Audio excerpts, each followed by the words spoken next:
Olá, pessoal, tudo bem? Então, hoje nós vamos iniciar a nossa unidade 2 do módulo 2 da disciplina de técnicas avançadas de desenvolvimento de software.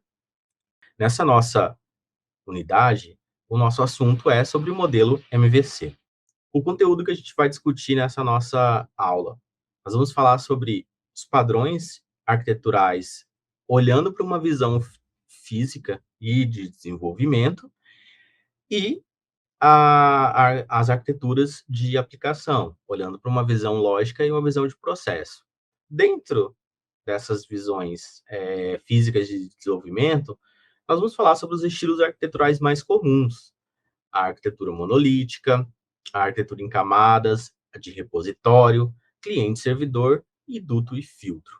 E ainda, dentro das arquiteturas, olhando com uma visão de processo sobre o modelo MVC, com uma profundidade um pouco maior, a gente vai falar sobre como o modelo MVC ele é construído em detalhes, os desafios e as soluções para esses desafios mais comuns quando se utiliza o modelo MVC, e quais são as ferramentas e as tecnologias atuais, mas mais modernas, que são aplicadas para desenvolvimento utilizando a arquitetura MVC.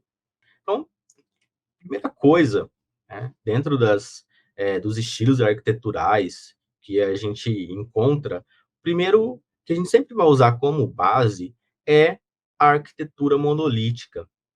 A arquitetura monolítica, ela tem a característica, né, de ter uma única unidade. Ela é formada por uma única unidade, por um único componente, né? Ela é a forma mais básica de se desenvolver software.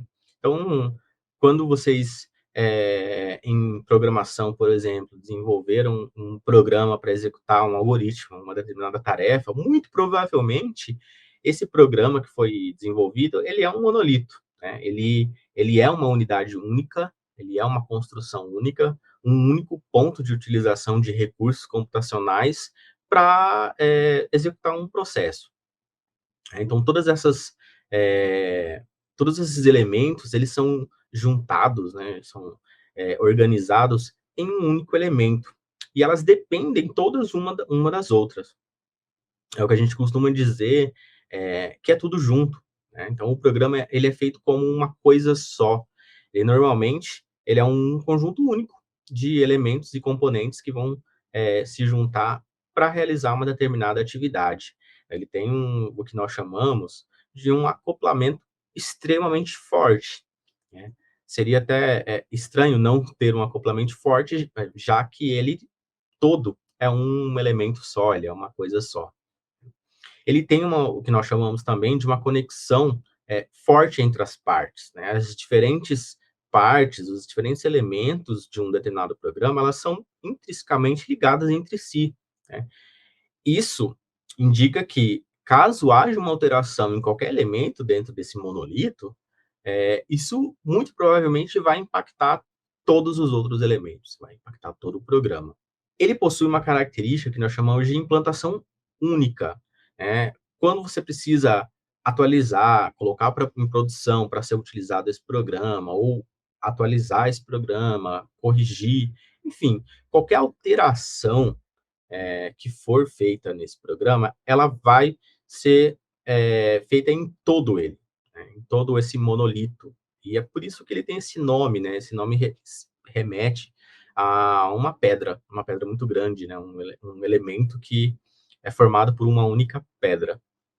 E essa alteração, essa implantação, ela sempre é realizada de uma só vez. Então, se é uma atualização e o programa ele já está em execução, ele já está funcionando, muito provavelmente ele tem que ser tirado do ar para ser atualizado, enfim, né? E tem o que nós chamamos de escalamento vertical. Toda vez que a gente falar sobre escalamento em arquitetura, em desenvolvimento de software, a gente está falando sobre a capacidade de um componente, geralmente físico, né, um computador, um servidor, que ele vai, quais são os recursos que esse componente disponibiliza ou precisa disponibilizar para essa aplicação. E uma arquitetura monolítica, ela tem um escalamento vertical, por quê?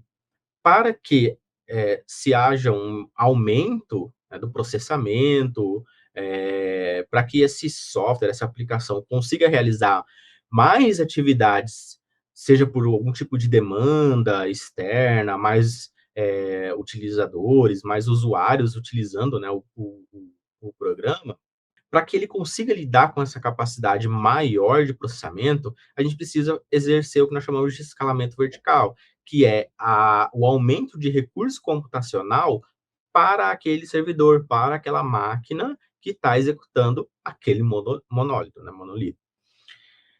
Então, essas são as características de uma arquitetura monolítica. E aí a gente vai para uma arquitetura muito mais flexível, né, que é a arquitetura em camadas. A arquitetura em camadas é a arquitetura em que se organizam diversos elementos de uma aplicação em camadas distintas. Geralmente, essas camadas, numa arquitetura em camadas, elas têm um tipo de hierarquia, né? Alguma faz alguma coisa antes de uma outra camada e tudo mais. E cada uma dessas camadas possui geralmente alguma atividade, alguma funcionalidade, alguma responsabilidade que foi destinada para essa camada. Existem diversos subtipos de arquiteturas em camadas, né? Então, vocês vão encontrar na arquitetura, em livros, em material na internet, o que nós chamamos de N camadas, 3 camadas, 2 camadas, 4, enfim, tem diversas combinações. Então, é interessante compreender essas características do que é uma arquitetura em camadas, tá? A hierarquia, como eu já havia comentado, é um dos fatores, é uma das características muito interessantes de uma arquitetura em camadas. Então, uma camada se difere de outra por algum nível hierárquico. Então, alguma dessas camadas realiza uma atividade, precede uma outra camada ou é realizada depois. A questão da responsabilidade, então essas camadas, elas possuem uma finalidade muito específica que foi determinada ali pelo arquiteto, né, do estilo, para realizar. O diferencial em outros estilos arquiteturais que têm uma característica muito parecida com a arquitetura em camadas é que nessa as responsabilidades são mais genéricas e muitas das vezes elas estão atreladas à funcionalidade da aplicação específica e não a uma responsabilidade já definida no estilo arquitetural, como a gente vai ver depois em MVC. Esse estilo arquitetural, ele acaba facilitando a organização e a alteração e as mudanças que uma aplicação pode ter, principalmente se nós compararmos a monolítica, né? Então, nós conseguimos fazer essas alterações em camadas específicas, fazendo com que essas alterações afetem de forma muito menor, né, as demais camadas. E alguns exemplos de como a gente pode utilizar a divisão em camadas é dividir, por exemplo, principalmente, né, em três, que é o estilo arquitetural mais comum, que geralmente é o estilo arquitetural que virou MVC, né, que é a divisão em camadas como a apresentação, com a lógica de negócios e lidar com acesso a dados, por exemplo.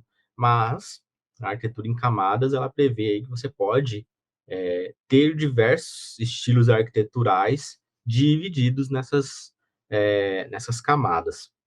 Outra arquitetura, já um pouco mais recente, é um estilo arquitetural mais recente, que é a arquitetura de repositório. A arquitetura de repositório, ela tem uma característica de estar centrada nos dados. Então, o foco principal da arquitetura está justamente no dado, né? Então, no centro desse desenho arquitetônico de software, a gente tem ali o repositório de dados, tá? Então, todos os dados no sistema, eles ficam guardados nessa arquitetura em um único lugar, em um único ponto de acesso. Ele pode ser um banco de dados, um local específico de armazenamento, enfim, mas o ponto de acesso para as demais camadas dentro dessa arquitetura fica sempre em um mesmo lugar, que nós chamamos de o repositório de dados. Existe uma separação de responsabilidades, assim como na arquitetura em camadas também, né? Deixando bem claro que a específica, no caso da arquitetura de repositórios, é do repositório de dados, e as demais camadas que vão fazer parte, então, dessa arquitetura de repositório, tá? Os dados, eles são sempre mantidos separados das demais funções, né, dentro do sistema, e aí a gente vai ver algumas regras de negócio, a parte do usuário, enfim, qualquer outras funcionalidades vão estar ali interligadas a esse repositório de dados. Quais são as características também importantes para esse tipo de arquitetura? Deve existir um padrão de acesso, uma vez que os dados eles estão centralizados em um repositório de dados, né, o sistema precisa definir maneiras padronizadas para se acessar, para se alterar, né, para se tratar todas essas informações. E aí a gente pode incluir, e esse tipo de arquitetura pode utilizar diversas técnicas para fazer essa manipulação, como as APIs, né, as interfaces de programação, que geralmente possuem consultas bem organizadas e documentadas e tudo mais, ou, enfim, outros métodos também para se acessar, né, essa camada de repositório. Pensando nessa característica também, precisa-se haver uma consistência e uma integridade muito maior, tá? Então, geralmente, esses sistemas eles vão trabalhar para manter esses dados sempre correto e seguro possível. Então, como a aplicação vai muito provavelmente depender dessa informação, ela precisa sempre estar atualizada e ela precisa sempre estar segura. Somente a aplicação ou, né, se houver alguma outra aplicação, mas a ideia é que somente a aplicação consiga ter o acesso a essas informações e tratar todas elas. Justamente com isso, na questão de acesso, a gente fala sobre a segurança, né? Que é utilizar algum tipo de técnica, de elemento que vai permitir, né, que somente a aplicação consiga fazer o acesso, consiga fazer o controle desses dados. Então, a questão de segurança é um outro ponto muito importante. E, assim como eu já havia comentado no caso do monolito, né, é a questão da escalabilidade, o escalamento, né? Esse é um modelo que ele foi feito pensando em lidar com uma quantidade cada vez maior de dados. E essa quantidade maior de dados tende a aumentar enquanto a aplicação existir. E ela, obviamente, vai necessitar de escalar, né? De ter uma quantidade maior de recursos quando essa quantidade maior de dados crescer. Quando essa quantidade de dados acabar crescendo, e há sempre a necessidade de fazer a distribuição de toda essa carga de trabalho relacionado ao repositório, à arquitetura de repositório. E aí, uma próxima arquitetura que é também muito comum, ela é comum principalmente quando a gente está falando de aplicações web, né, porque ela tem uma característica típica da própria internet, né, da própria web, que é a ideia justamente de cliente-servidor, tá?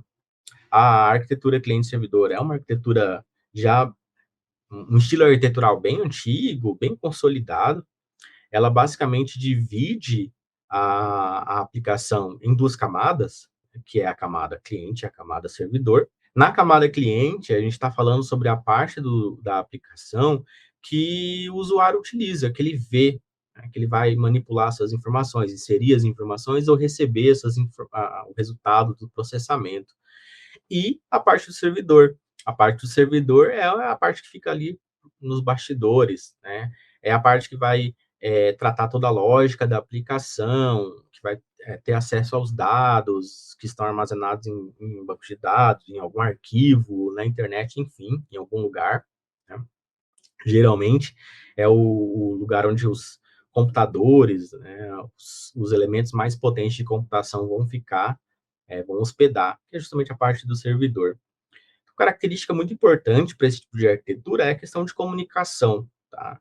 Os clientes e servidores, eles conversam, né, entre si, né? Eles trocam informações entre si por meio de algum tipo de mensagem, por meio de algum tipo de protocolo de informação, de troca de mensagens. Geralmente, né, a grande maioria das vezes é por meio da internet, né, por meio da rede de computadores. Existe também a ideia de independência tecnológica. Então, os clientes e servidores, eles foram feitos para estarem em tecnologias diferentes um dos outros, em locais diferentes um dos outros, enfim, tá? Eles funcionam de forma independente um do outro. E essa independência acaba dando essa característica também de independência tecnológica, né? Então, a tecnologia aplicada, a tecnologia utilizada para uma aplicação de um lado cliente, não necessariamente é a mesma aplicada ao cliente, ao lado do servidor, né? Isso acaba favorecendo bastante o estilo arquitetural, né? Porque você pode lidar com diferentes características que acabam acontecendo dentro dessas duas camadas, né? O lado do cliente geralmente vai estar relacionado com equipamento computacional com um processamento extremamente menor do que o lado do servidor. Então, o lado do servidor pode utilizar outras tecnologias mais avançadas, que exigem um poder de processamento maior, enfim. Tá? Então, essa independência tecnológica é uma característica extremamente interessante. E como que esse estilo arquitetural trata, né, a escalabilidade?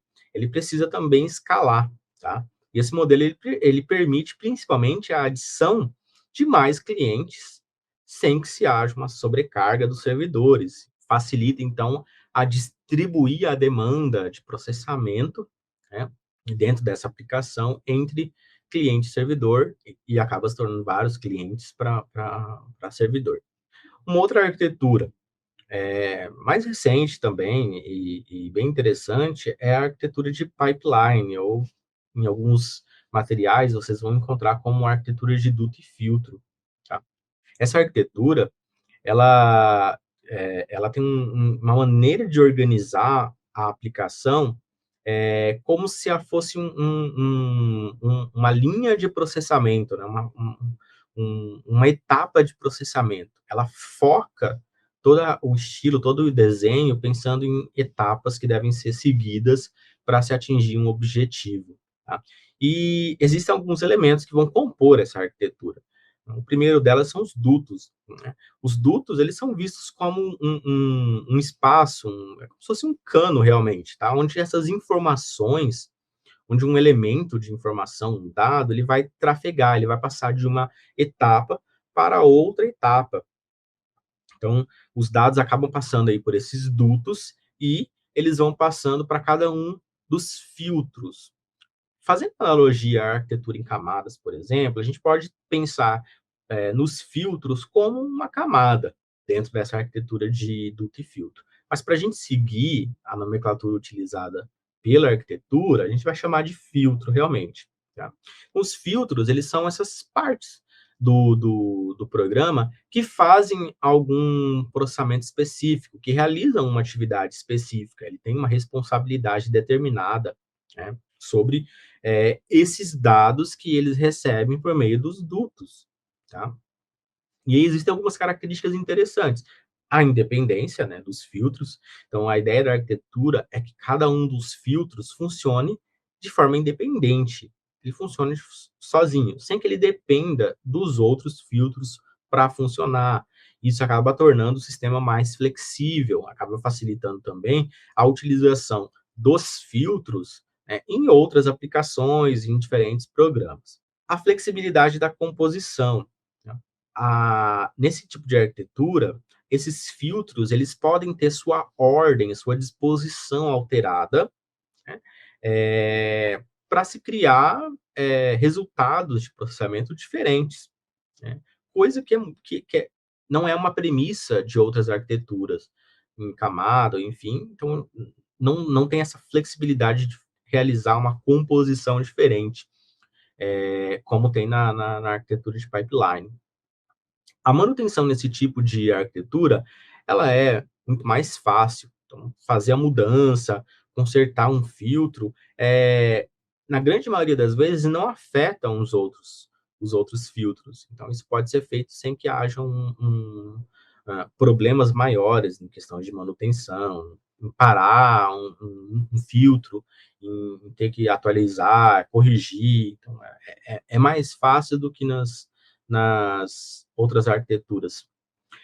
E a questão do paralelismo, né? Como esses filtros trabalham de forma independente e eles possuem uma aplicabilidade, uma aplicação, né? Uma responsabilidade muito específica sobre esses dados que vão passar por eles, né? Isso faz com que esses elementos, esses filtros, eles possam acabar trabalhando de forma paralela uns com os outros, né? O que faz com que, por exemplo, a gente consiga aumentar a velocidade de processamento das aplicações. Então, é um estilo que está entrando na moda agora, né?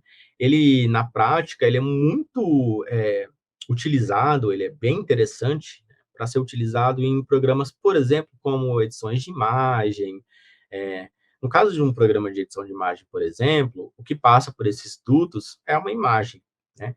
E o que passa pelos filtros são os elementos computacionais que vão processar essa imagem e fazer algum tipo de ajuste e aplicação sobre essa imagem, por exemplo, né? Redimensionar, alterar, adicionar algum elemento na imagem, enfim, cada um desses filtros podem operar de forma separadamente e essa imagem ela vai passando por eles e vai sendo tratada. Então, é um exemplo prático de como a gente pode utilizar uma aplicação típica de uma arquitetura do tipo pipeline. E, de maneira geral, quando a gente fala dessas arquiteturas, a gente tinha falado das arquiteturas com uma visão física, né? E agora a gente fala um pouco mais sobre a arquitetura, pensando numa visão de lógica, de processos, né? Então, pensando nisso, existe uma ideia toda de domínio da aplicação, né? Quando a gente fala de uma arquitetura de aplicação, a gente está justamente falando de um domínio, né? Quando a gente fala de um domínio de aplicação, a gente está falando de uma área, né? Um grupo, né?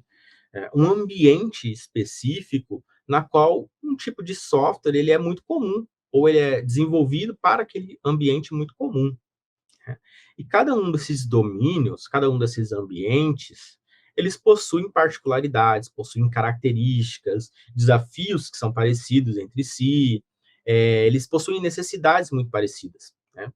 Então, é interessante para algumas arquiteturas focadas na aplicação, conhecer, então, o domínio da aplicação.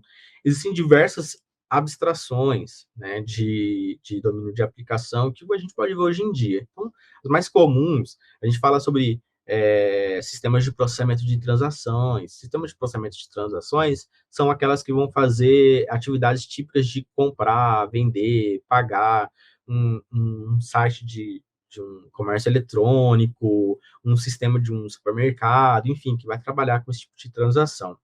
Existem os sistemas de informação. Sistemas de informação são aquelas que vão trabalhar com aspectos mais gerenciais, administrativos, são sistemas que geralmente são tidos como alguma espinha dorsal de alguma organização, é um elemento, é um sistema principal de alguma organização que vai trabalhar com a gestão da própria organização. Existem domínios como, por exemplo, processamento de linguagens. Domínios como processamento de linguagens são aquelas que vão trabalhar muito provavelmente com o processamento de linguagem de programação ou de linguagem natural. Então, quando a gente fala de linguagem de programação, a gente está falando, por exemplo, de compiladores.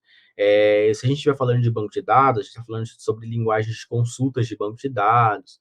Ou em linguagem natural, a gente pode ver o exemplo dos tradutores, né, que vão pegar um texto em língua natural e traduzir para um outro idioma, enfim.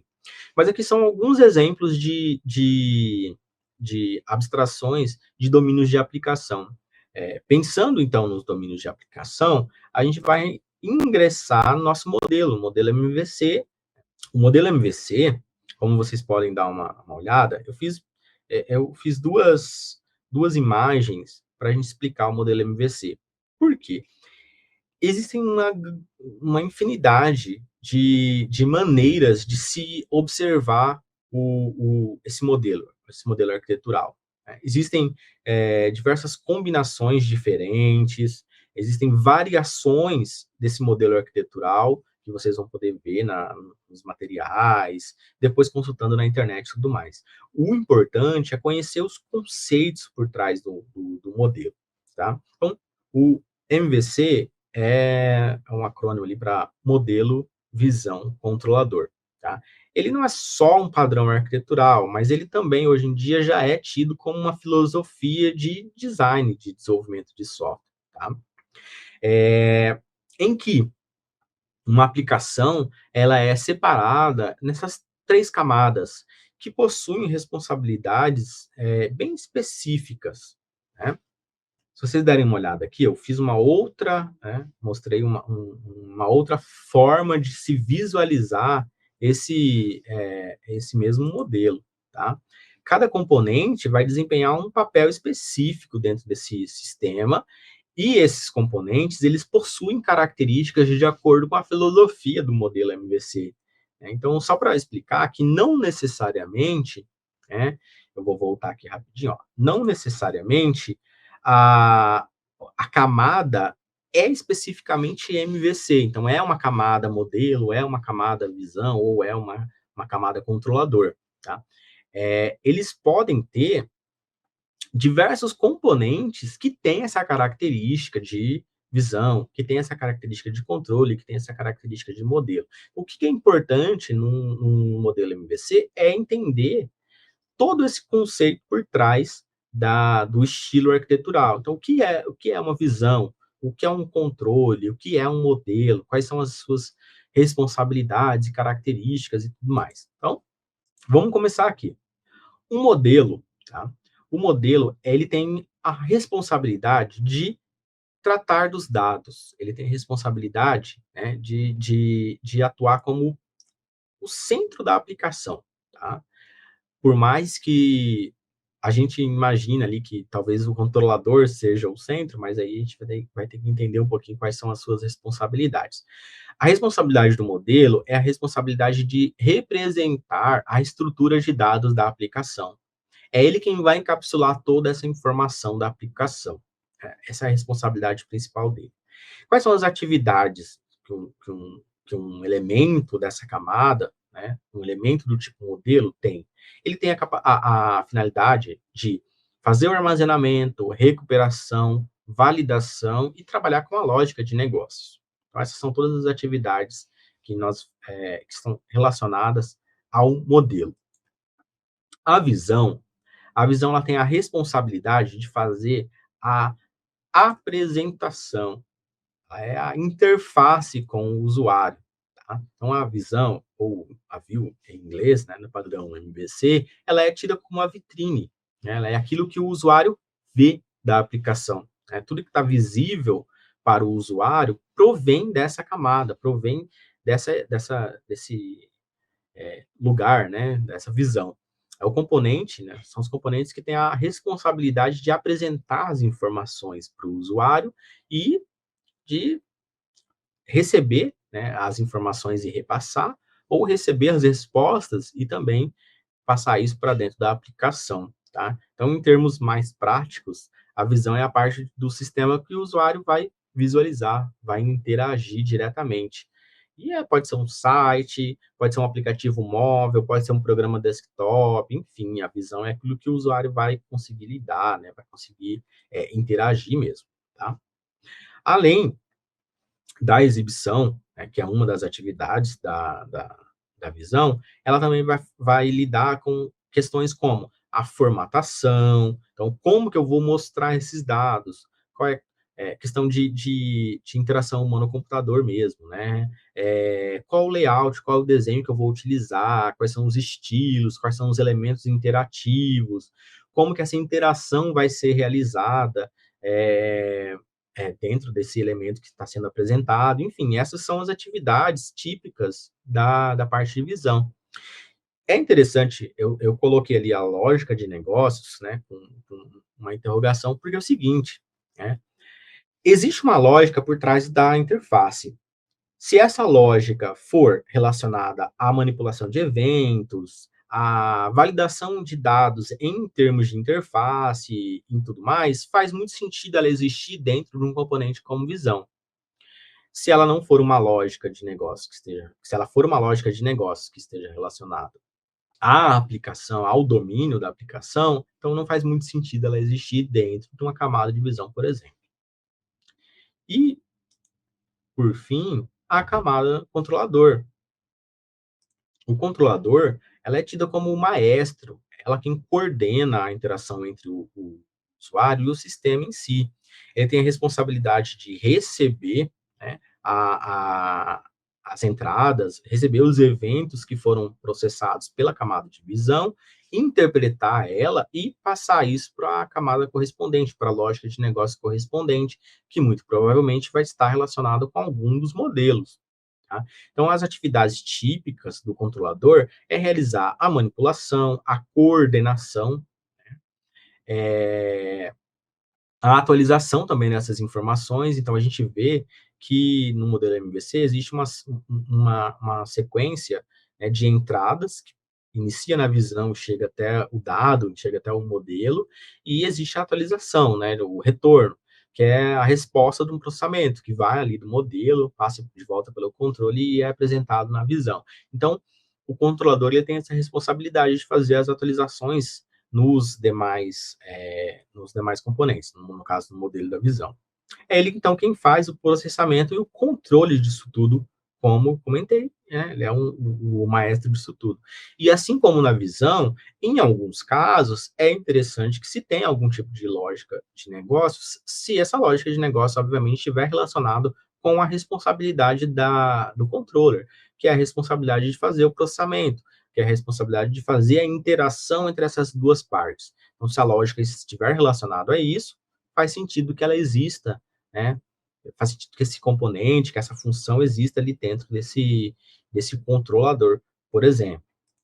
Qual o benefício de utilizar um design arquitetural MVC? Existe uma separação muito clara de responsabilidades no modelo MVC, tá? Como foi explicado em cada uma das suas camadas. Então, o modelo, a aplicação, ela é dividida nessas 3 camadas.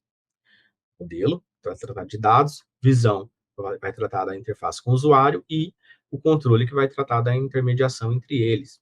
Isso torna esse modelo muito mais fácil de se entender, de diferentes desenvolvedores compreenderem essa aplicação que está sendo desenvolvida, de fazer a manutenção, de fazer a expansão desse sistema.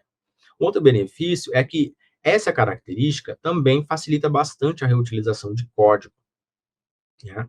Então, cada uma dessas partes do MVC já possuem suas responsabilidades muito bem definidas, né? E elas, por terem responsabilidades muito bem definidas, elas facilitam a utilização ou a reutilização desses componentes em outras aplicações.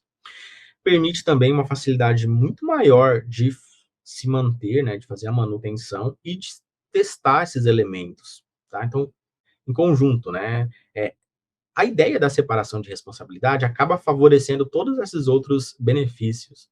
Então, as camadas elas possuem responsabilidades muito bem divididas, alterar qualquer uma dessas partes do sistema geralmente afeta muito pouco ou não afeta as demais. Isso torna a manutenção do sistema, a troca, a atualização muito mais fácil do que em um modelo que não utiliza essa característica. A gente consegue também fazer o desenvolvimento em paralelo, né, o desenvolvimento em paralelismo. Como cada uma dessas partes possui suas responsabilidades muito bem específicas, a gente pode, por exemplo, subdividir equipes para fazer o desenvolvimento em cada uma dessas responsabilidades, em cada uma dessas camadas, né, e depois fazer a integração dessas partes. Isso pode acabar acelerando o desenvolvimento. Existe uma questão de flexibilidade e extensibilidade, então a gente permite adicionar novas funções, novas funcionalidades, mudar aquilo que já existe muito mais facilmente do que, né, outros modelos arquiteturais.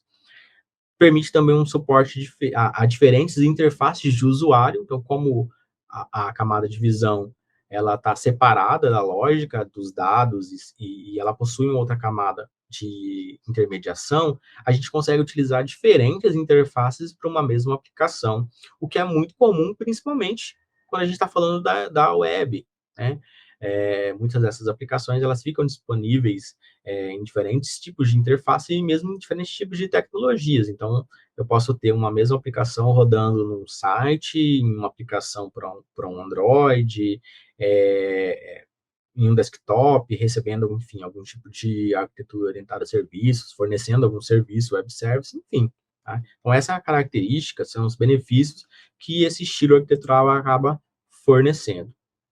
E assim como tudo na vida, né, existem também desafios que devem ser pensados. Né? Então, no caso do MVC, pode existir o acoplamento indesejado, né, que é a questão de elementos dentro dessas camadas ficarem muito dependentes um do outro. Então, nesse caso, precisa olhar toda a aplicação e corrigir o acoplamento indesejado. Então, no caso de acoplamento no MVC, a gente pode utilizar a injeção de dependência, por exemplo, para tratar esse problema. O gerenciamento de estado da aplicação, que é o desafio que se tem de controlar a informação e a situação da aplicação, ou seja, o que é que está acontecendo agora nessa aplicação, principalmente quando for sistemas muito grandes, tá?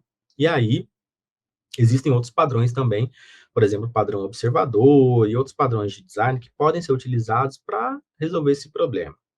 O aumento na complexidade com o sistema, a partir do momento que ele cresce, a complexidade sobre ele também aumenta. Então, e esse aumento pode acabar ferindo um pouco a separação das responsabilidades que existem dentro do MVC.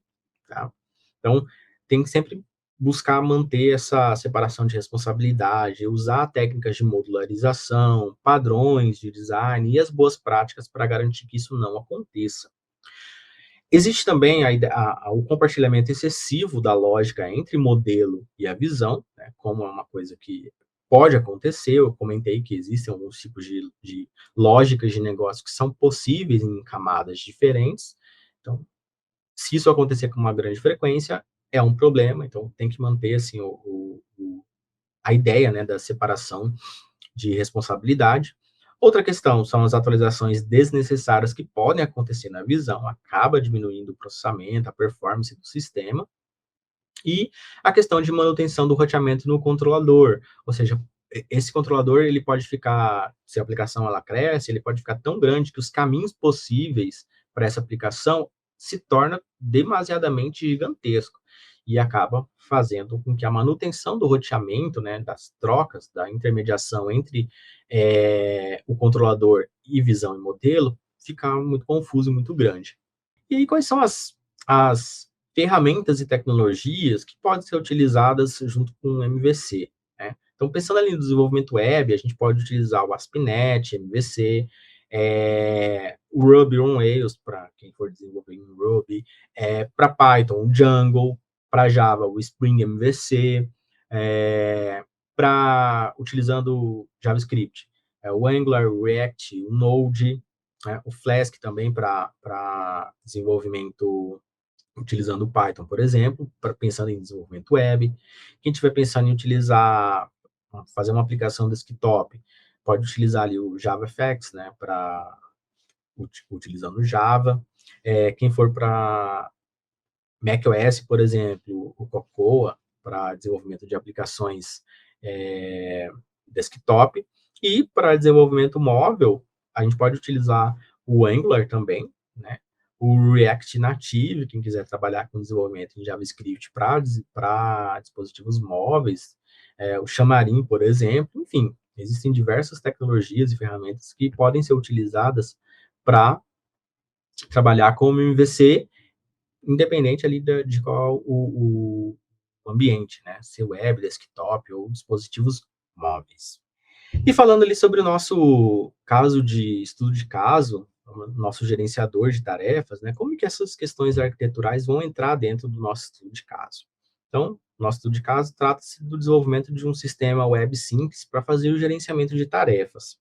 Pensando na nossa aula de hoje, dessa unidade, A ideia é que vocês consigam fazer a separação da lógica de manipulação de dados em modelos, dentro da aplicação que foi disponibilizada para vocês construírem, a separação da lógica de apresentação usando alguns mecanismos de template, podem utilizar outros front-ends e, enfim, outros mecanismos de templates para tratar, né, da camada de lógica e criar os controladores, que vão fazer a manipulação e das ações do usuário e a interação entre modelo e visão, né? O projeto disponibilizado, o projeto base disponibilizado para vocês, já tem um pouquinho dessa característica de MVC, porque os frameworks, né, o Node, no caso, que foi utilizado, ele tem já nativamente essa característica de trabalhar com modelo visão controlador. Tá? Então, aproveitem isso e façam uma separação mais clara de cada um desses modelos, né, de acordo com o andamento do estudo de caso que cada um de vocês pode, né, caso queira, estar realizando ou não. E essa foi a nossa unidade de hoje. Desejo a vocês bons estudos.